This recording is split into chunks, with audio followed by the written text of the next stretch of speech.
आज आपण या कोणत्या ऐतिहासिक मंदिराकडे आलो होतो, तर हे जाणून घेण्यासाठी तुम्ही नक्की शेवटपर्यंत ब्लॉग पहा. आज आपल्याला कॉलेजमध्ये बोलवलं होतं, पण कशासाठी ते काहीच माहीत नव्हतं. तर आपण सरळ निघालो कॉलेजच्या दिशेने.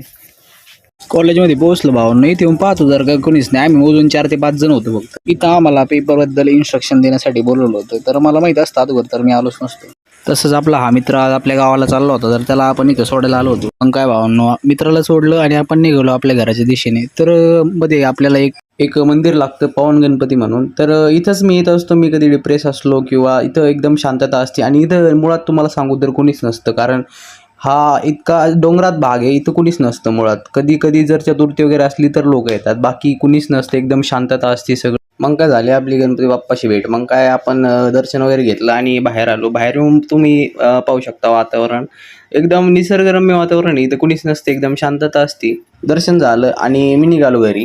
यानं चर्चा ऐकली होती की आपण ब्लॉग बनवतो म्हणून, तर हा आलता आपल्या आयडी घेण्यासाठी. मग काय त्याला आयडी दिली आणि आपण आलो क्रिकेट खेळण्यासाठी. इथे येऊन पाहतो तर काय यांच्याकडनं बॅट तुटली होती, म्हणून सगळी एकदम खाली तोंड घालून बसली होती. आणि आपले UPSC मित्र विचार करत होता तुटलेल्या बॅटी बसणं झक्का कसा मारते. आणि मॅच चालू झाली. जसं की तो म्हणला होता त्यांनी झक्का मारून दाखवलं तुटल्या बॅट बसून. तर आजच्यासाठी एवढंच भावांनो. भेटून आपण नेक्स्ट ब्लॉग मध्ये.